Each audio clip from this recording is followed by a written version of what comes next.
wabarakatuh. Alhamdulillah wassalatu wassalamu ala Rasulillah wala haula wala quwata illa billah.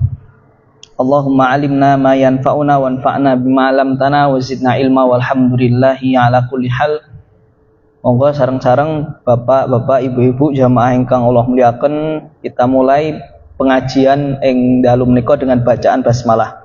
Bismillahirrahmanirrahim.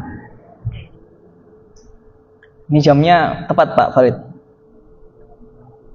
Yang situ lebih 10? Lebih 5 menit. Oh, baik. Alhamdulillah kita ketemu lagi di kesempatan yang berbahagia ini. Pembahasan masih di fikih muamalah nggih. Fikih muamalah niku pembahasan yang sifatnya luas. Maka karena sifatnya luas dan cenderung nanti banyak perkembangan, atau kalau bahasa akademisnya itu dinamis, maka perlu jenengan memahami beberapa standar atau beberapa akad-akad dalam muamalah. Maka nanti setelah kita memahami riba, macam-macam riba, jenis-jenis riba, nanti kita akan masih di pembahasan yang sama di bab muamalah, di bab jual beli, yaitu khiyar. Nah, khiyar itu secara sederhananya hak untuk memilih. Nah, saya tadi siang meringkas beberapa poin-poin penting di dalam pembahasan ini supaya bisa dipelajari dan juga bisa difahami dengan baik. Nah, panjenengan yang punya akses handphone bisa dilihat, mungkin nek butuh di print nggih di print. Niki kula ringkeske supaya jenengan memahami poin-poin penting dalam bab khiyar. Dados pembagian akad niku Bapak Ibu sekalian di dalam muamalah nggih. Nah, muamalah itu gampangnya hubungan manusia dengan manusia. Akad muawadhah itu akad yang terjadi antara dua orang atau lebih, yang mana masing-masing dapat kompensasi. Gampangan itu tukar menukar, niku akad muawadhah. Termasuk akad muawadhah atau tukar menukar niku jual beli. Jadi ada yang jual, ada yang beli, ada yang dibeli, ada alat untuk membeli, atau ada yang ditukar, ada yang dibuat nukar. Itu namanya akad muawadhah. Termasuk akad muawadhah niku akad sewa. Ada manfaat yang didapatkan, sebagai ganti manfaat jenengan menukar dengan yang lain, entah dengan uang atau dengan barang. Itu akad muawadhah. Kemudian yang kedua, enten asmane akad musyarakah. Musyarakah itu dari kata syarokah. Gampangannya apa? Akad untuk saling bekerja sama. Gampangnya perserikatan. Nah, niku di dalam fikih Islam niku mungkin dibahas. Jadi kerjasama dalam usaha niku di dalam fikih muamalah namanya akad musyarakah. Pun pinten dek bau? Dua. Pertama nopo? Muawadhah. Contohnya nopo? Jual beli. Yang kedua akad nopo niki? Akad nopo mbah? Musyarakah. Niku akad untuk bekerja sama dalam sebuah usaha. Dua nggih. Mboten kata-kata, cuma 4 mawon. Yang ketiga niku namanya akad taufiqat. Taufiqat. Napa niku? Penguatan dalam akad. Gampangannya napa? Seseorang yang kemudian memberikan jaminan, entah barang atau sejenisnya, dalam transaksi hutang. Nek di dalam bahasa fikihnya disebut akad rohen. Jadi orang itu pinjem ke seseorang atau lembaga. Nah, nek pinjem itu yang meminjamkan kurang percaya atau kurang yakin, maka di situ si peminjam memberikan jaminan. Nah, itu namanya akad rohen atau akad apa? Akad jaminan. Berarti sampun 3 nggih. Pertama ndek wau napa?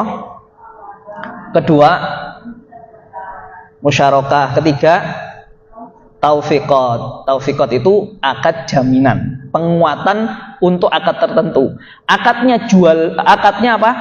Pinjam utang piutang, tapi supaya dua-duanya saling nyaman. Artinya yang meminjam itu juga punya tanggung jawab untuk mengembalikan, atau nanti kalau dia gagal kembalikan ada barang jaminannya. Yang meminjamkan juga lebih yakin dan nyaman karena ada barang yang kemudian dijaminkan. Itu namanya akad taufiqat. Yang terakhir namanya akad tabarruk. Akad apa? Tabarruk. Gampangannya akad derma, akad sukarela, akad sumbangan. Contohnya apa? Contohnya hibah. Hibah niku hadiah. Contohnya apa? Wasiat. Contohnya apa? Sedekah. Contohnya apa? Pinjam meminjam. Maka kemarin kita bahas riba, nggak boleh ada tambahan dalam pinjam meminjam karena itu termasuk akad tabarruk. Maka seluruh akad tabarruk itu tidak boleh ada tambahan dalam pengembalian yang disyaratkan. Misal kemarin contohnya orang pinjam 1 juta, dalam waktu 1 bulan mengembalikan 1.100.000, dipersyaratkan dan dijadikan itu sebagai apa? Denda dan sebagainya. Itu tidak boleh. Adapun seseorang pinjam 1 juta, membalikan lebih dari itu dengan sukarela tanpa dipersyaratkan, tanpa bayar denda, maka boleh. Niku nggih. Makanya semua akad yang nanti masuk ke akad tabarruk tidak boleh ada tambahan apapun. Yang boleh ada tambahan itu cuma di satu akad. Akad apa tadi namanya? Mu'awadhah. Akad tabarruk tidak boleh. Akad musyarakah nanti sesuai dengan perjanjian. Nah, nanti insya Allah dibahas satu persatu. Nah, 4 akad ini panjenengan harus bisa memahami. Nanti konteksnya dia itu bakal masuk ke sesuatu yang boleh ada tambahan atau tidak, itu dari 4 akad tadi. Maka 4 akad tadi itu adalah akad-akad yang inti dalam muamalah yang seseorang harus paham. Kita ulang sekali lagi nggih. Yang pertama akad apa? Mu'awadhah. Yang kedua akad. Yang ketiga akad taufiqat. Yang keempat akad tabarruk. Nah, ini nanti di konteks di Indonesia. Ini saya pernah ditanya oleh seseorang. Dia dia belum mampu membedakan akad wasiat, akad hibah, akad waris. Nah, nanti kalau pas pembahasannya atau pas babnya kita jelaskan apa bedanya wasiat, apa bedanya akad hibah, apa bedanya waris. Nanti insya Allah pas pembahasannya kita bahas. Oke, intinya akad-akad tadi itu masuk di mana? Tabarruk. Lanjut apa mboten? Lanjut. Nggih, tadi kita bahas akad mu'awadhah. Akad mu'awadhah itu ada berapa Dek Bu? Contohnya apa akad mu'awadhah tadi? Jual beli, sewa menyewa, itu maksudnya mu'awadhah. Ada tukar menukar, ada imbal balik, ada kompensasi, itu namanya mu'awadhah. Nah, mu'awadhah ini mungkin enten kalih. Mu'awadhah namanya mu'awadhah mahdhah. Nah, jenengan pernah belajar ibadah mahdhah niku ibadah napa? Mahdhah niku napa? Hah?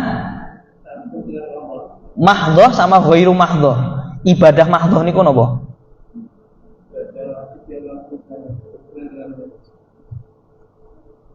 Ya, kurang tepat tapi. Ada yang lain mau nambahkan? Mahdhah itu ibadah yang murni. Jadi gampangnya yang murni. Nah, di sini dalam kasus contoh dalam muamalah muawadhah yang murni itu contohnya apa? Jual beli. Maksudnya pripun? Nek ibarat kata jual beli itu salah satu objeknya ataupun pelakunya tidak sempurna atau hilang, maka akadnya batal. Misal jual beli, ada penjual, ada pembeli, ada objek yang diperjualbelikan. Nah, penjualnya sama-sama sudah 17 tahun, sudah balik. Yang beli juga sudah balik. Tapi yang dijual nggak ada, atau ada tapi kon jukuk dhewe ning langit. Kono tak dol manukku, tapi jukun dhewe ning dhuwur kae. Maka sah mboten jual belinya? Tidak sah. Contoh lagi, ada orang jual motor tapi motornya digadai. Sah mboten? Tidak, karena motornya belum menjadi milik dia 100%. Maka nek jenenge muawadhah murni dan kemudian salah satu dari syarat atau rukunnya tidak sempurna, maka akadnya batal. Nah ini memang nek bahas ngeten iki langsung ngantuk memang. Soalnya banyak contoh ya oke. Sekarang kula kasih contoh lagi. Yang kedua, ada muawadhah ghairu mahdhah.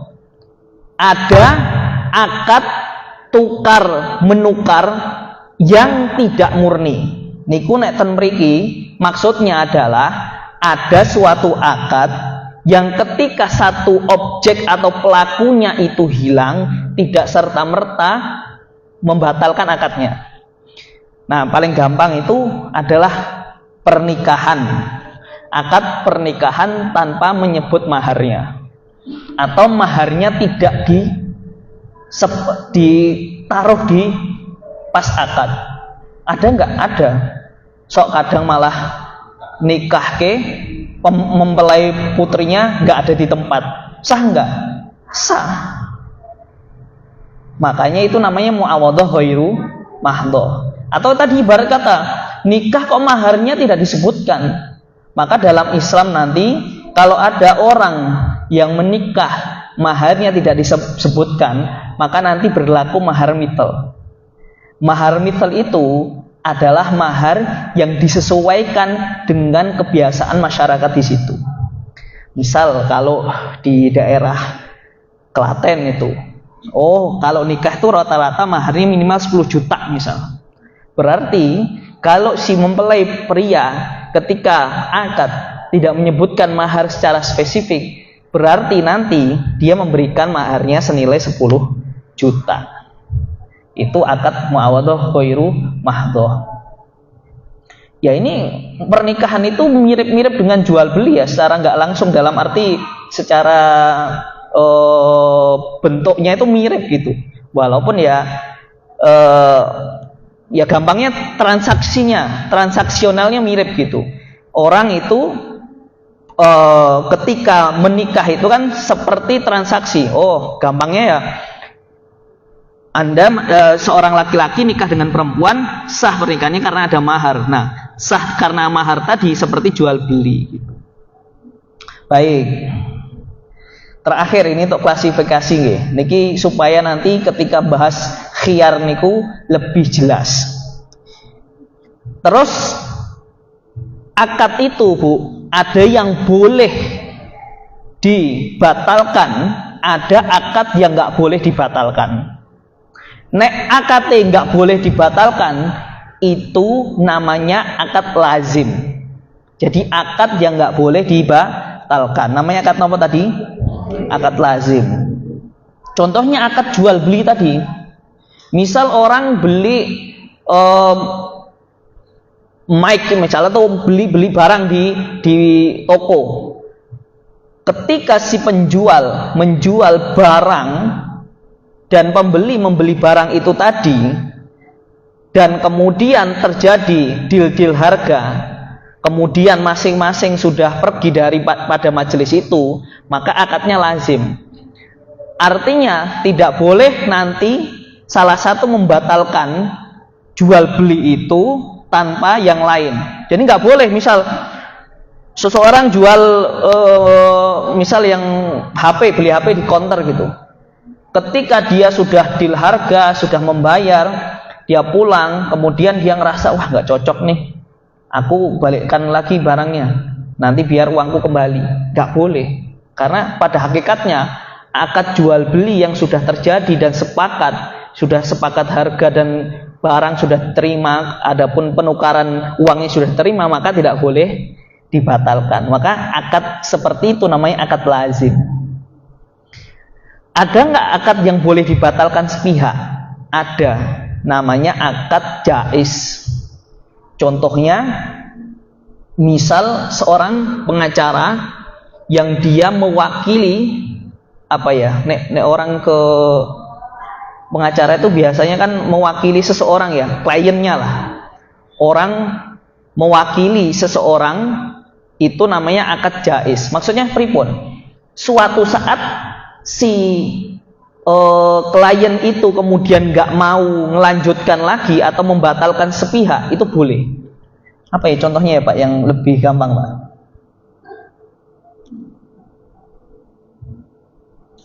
Ya kira-kira itu aja. Oke. Baik. Maka nanti ketika bahas khiyar Bapak Ibu sekalian, ini biar lebih mudah lagi. Khiyar pada hakikatnya tadi kan, jual beli tadi boleh dibatalkan sepihak napa mboten? Tidak boleh. Akad jual beli tidak boleh dibatalkan sepihak. Tapi di sini syariat kemudian melihat bahwa ketika jual beli itu ada unsur-unsur keridhaan, ada unsur-unsur kesukarelaan. Maka untuk menghindari hal-hal yang tidak diinginkan, syariat itu kemudian memberikan hak untuk para pelaku akad itu, namanya akad khiyar. Akad khiyar itu gampangnya adalah hak untuk menentukan dua perkara, imma dilanjutkan ataupun dibatalkan. Jadi pada hakikatnya tadi kan jual beli aslinya nggak boleh gitu, nggak boleh dibatalkan sepihak. Tapi syariat memberikan pilihan untuk boleh akad jual beli itu dibatalkan atau dilanjutkan. Nama hak dalam konteks muamalah namanya hak nopo niki? Khiyar. Kula bacakan naskahnya. Bismillahirrahmanirrahim. Qala al-musannifu rahimahullahu taala, nafa'anallahu bihi wa bi ulumihi fid dharain amin. Faslun wal mutabaji'ani bil khiyari ma lam yatafarraqa. Dan orang yang berakad, yaitu melaksanakan jual beli itu, bagi mereka berdua ada namanya khiyar malam yatafarraqa, yang mana jika dua orang yang berakad tadi belum berpisah dari majelis.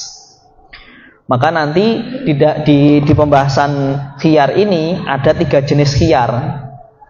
Khiyar yang pertama itu namanya khiyar majelis, yang kedua khiyar syarat, yang ketiga khiyar aib.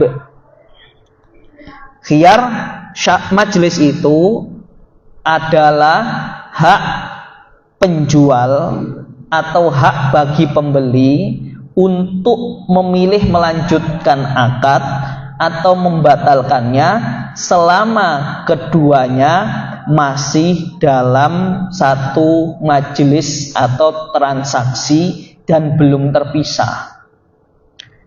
Ini ada dalilnya dari hadis Kanjeng Nabi SAW, diriwayatkan oleh Imam Bukhari dan Muslim dari Abdullah bin Umar radhiyallahu anhuma, anna Rasulullah SAW qala al-mutabayyani kullu wahidin minhuma bil khiyari ala sahibihi ma lam yatafarraqa.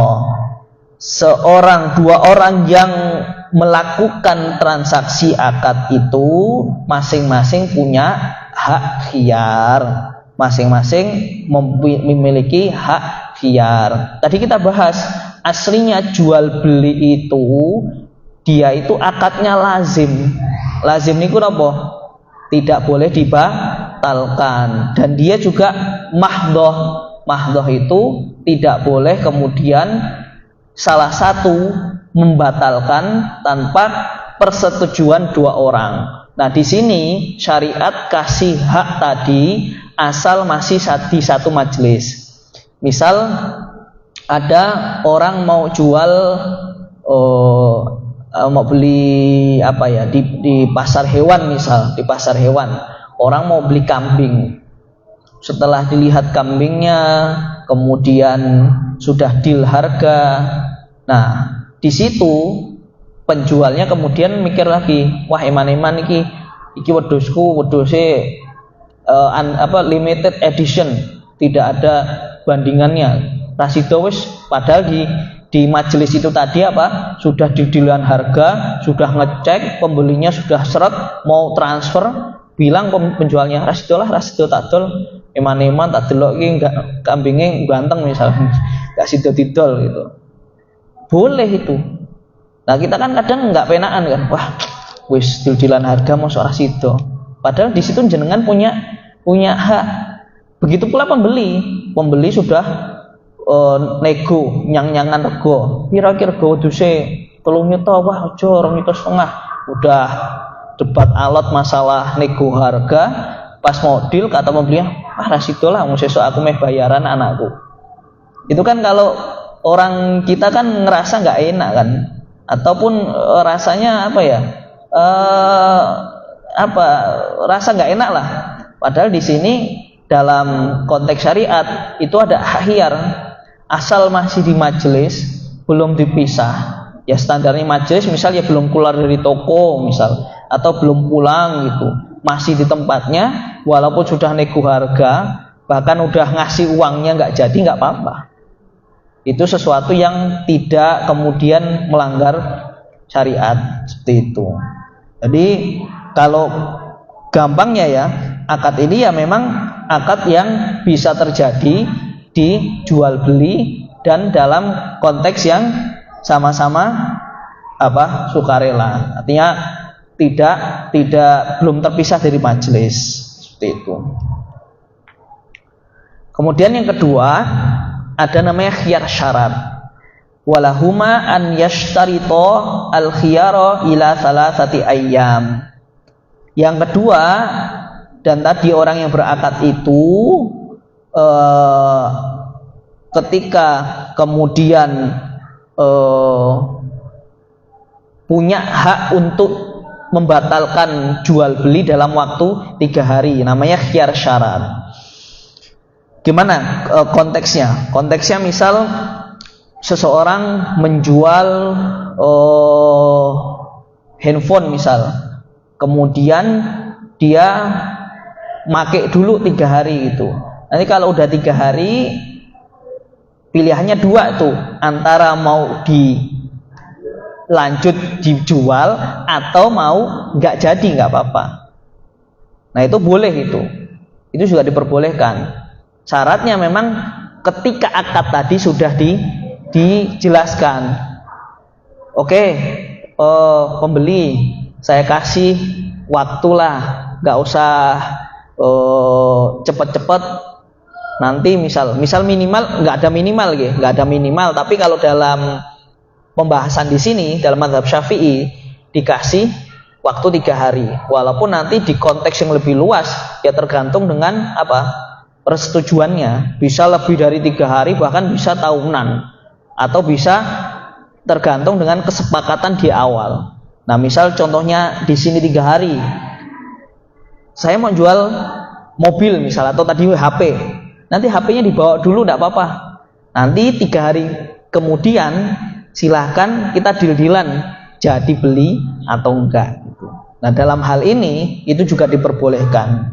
Jadi ketentuannya itu ya tadi sesuai dengan kesepakatan, atau barangkali otomatis gugur ataupun akadnya enggak jadi kalau di antara salah satunya membatalkan atau terjadi perpindahan barang. Misal mungkin nek mboten paham bisa ditanyakan ya. ada pembeli mau jual HP-nya tadi, penjual mau jual HP-nya dalam waktu 3 hari, nanti deal-dealan harga jadi apa enggaknya ke pembeli. Nah, belum sampai 3 hari kok tiba-tiba HP-nya digadaikan, maka otomatis akadnya batal. Atau belum 3 hari kok kemudian apa tadi, HP-nya dihibahkan atau dihadiahkan, maka otomatis akadnya batal, seperti itu. Nah, itu khiyar syarat. Jadi ketentuannya ya, batasnya kalau di dalam buku ini memang disebutkan 3 hari, tapi secara ulama yang lain menjelaskan boleh kok lebih dari 3 hari, tergantung kesepakatan antara pihak penjual dan pembeli. Kemudian yang terakhir untuk khiyar ini namanya khiyar aib. Khiyar aib itu apa, Bu? Wa idza wujida bil mabi'i aibun falil mushtari radduhu. Dan ketika ditemukan di dalam barang yang diperjualkan atau objek jual beli itu aib. Aib di sini bukan aib yang kita pahami, yaitu cacat ataupun ada kekurangan, maka falil mushtari radduhu, maka untuk pembeli itu bisa mengembalikannya. Nah, di sini dalilnya adalah diriwayatkan oleh Imam Bukhari dan Muslim dari Abu Hurairah radhiyallahu anhu dari Nabi sallallahu alaihi wasallam, la tasurrul ibila wal ghanam faman ibta'aha ba'du fa innahu bi khairin nadhari ba'da an yahtalibaha in sa'a amsaka wa in sya'a raddaha wa sa'a tamrin. Jadi dulu itu ada orang jual sapi atau jual unta dijual. Nah, si penjual ini tadi ngakali dalam waktu 2 atau 3 hari sebelum dijual itu susunya nggak diperes, atau dalam konteks yang lain, mohon maaf, ambingnya itu ditali supaya nanti ketika ada pembeli itu kelihatan hewannya besar gitu. Nah, itu kan ngakali ya. Nah, kemudian terjadi akad jual beli. Si pembeli udah bawa, ketika diperes susunya ternyata wah ini kemarin dia akali nih, ternyata nggak besar nih hewannya, dia kelihatan besar karena apa? Tadi memang disengaja tidak diperah tuh susunya itu. Nah, di situ ada 2 hal yang bisa dilakukan. Wah, ini berarti kemarin dia ngakali itu. Yang harusnya saya membeli dengan berat sekian dengan harga yang mahal, ternyata itu diakali kelihatan besar doang gitu. Nah, si pembeli tadi boleh mengembalikan. Atau kalau kemudian wah nggak apa-apa dah, nggak apa-apa, saya ridho kemarin dengan barang yang sudah saya ambil, saya ridho, berarti ya sudah, nggak apa-apa. Nah, dalam hal itu berarti apa? Di situ ada khiyar aib. Gampangnya, Bu, Pak, khiyar aib itu kalau secara umum itu barangnya yang dibeli tidak sesuai spesifikasi, itu sebenarnya tanpa harus ada perjanjian membalikkan barang, otomatis boleh. Misal orang beli baju, dia maunya belinya warna pink misal, mereknya A. Lah kok pas datang mereknya B, warnanya hijau misal. Itu kan secara dia nggak sesuai spesifikasi, tanpa harus ada perjanjian khiyar atau hak tadi, otomatis boleh dikembalikan seperti itu. Atau hal-hal yang kemudian disembunyikan oleh penjual, misal mobil kelihatan mulus itu, ngomongnya wah ini masih gres, masih bagus, belum ada yang patah, belum ada yang tergores, ternyata itu semua cuma ditambal atau sudah dimasukin kemana itu, ketok magic gitu, kelihatan mulus doang, ternyata sudah rusak dalamnya. Maka di situ ada khiyar aib, yang artinya seorang pembeli mempunyai hak untuk mengembalikan barang tersebut kepada penjual, dan penjual harus menerima, nggak boleh kemudian dia buat alasan seperti itu. Atau misal kalau barang elektronik, biasanya kan kalau beli handphone ya harusnya misal secara normal HP itu bisa ngirim SMS atau WhatsApp gitu kan, tapi pas beli masa buat ngirim SMS nggak bisa gitu. Nah itu berlaku juga khiyar aib, langsung aja kembalikan karena itu ada cacat yang nggak sesuai dengan spesifikasi umum seperti itu. Atau mungkin di beberapa toko memberikan garansi, wah ini nanti kalau ada barang elektronik A dalam waktu setahun fungsinya berkurang ataupun hilang fungsinya bisa dikembalikan langsung. Nah di situ adalah apa? Dinamakan khiyar aib, yaitu jika ada cacat yang mengulangi nilai fungsinya atau memang cacat yang memang diakali oleh penjual tadi sehingga pembelinya nggak tahu pas akad, atau cacat yang memang baru diketahui ketika pemakaian. Nah kira-kira seperti itu. Jadi Bapak Ibu sekalian, di dalam akad muamalah tadi itu ada khiyar yang dua itu adalah khiyar dengan tanpa cacat. Adapun yang terakhir khiyar atau hak pembeli untuk mengembalikan barang karena ada kecacatan. Nah kira-kira seperti itu.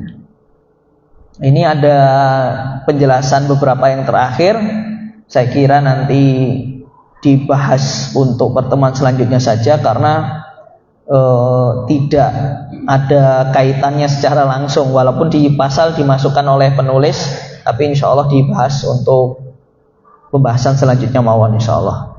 Alhamdulillah sampun selesai pembahasan tentang khiyar.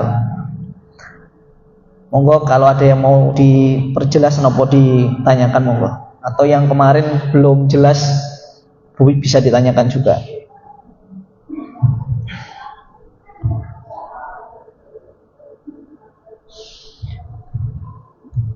Alhamdulillah sampun jelas semua nggih. Alhamdulillah. Sudah kita akhiri dengan hamdalah dan doa kafaratul majlis. Alhamdulillahirabbil alamin. Subhanakallahumma hamdika asyhadu an la ilaha illa anta astaghfiruka wa atubu ilaik. Assalamualaikum warahmatullahi wabarakatuh.